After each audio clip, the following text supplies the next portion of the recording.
These are the remains of houses at Kaakong'u village in Turkana South. The destruction attributed to what the residents say was strong winds and heavy rains that left them without a roof over their heads. Ni baba ya watoto 10. Jana saa 12 kuna mvua ilitokezea tu ghafla, ambaye kuanzia saa 12 mpaka saa 1 ilikuwa tayari imerarua nyumba yangu yote, nyumba 5, ambaye moja ilikuwa duka na moja ilikuwa nyumba ya watoto kulala na moja ilikuwa nyumba ya mashine.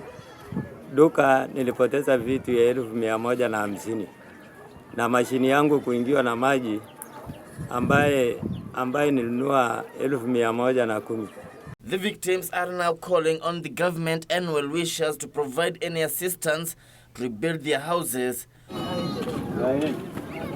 Lobokat MCA says the situation is dire, especially for the elderly and children who have no shelter.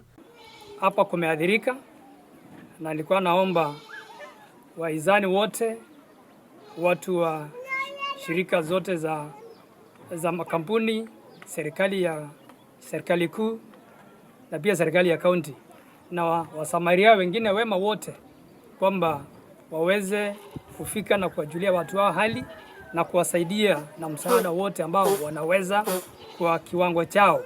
Sentiments echoed by Kaakong'u Chief Patrick Loromi. Zunguka hii kijiji nzima saa zile nikifikiria ni nyumba 2 3 labda ndio imeanguka, lakini kulingana na research nimezunguka hapa pamoja na wazee, nimepata kila nyumba ndio imeathirika.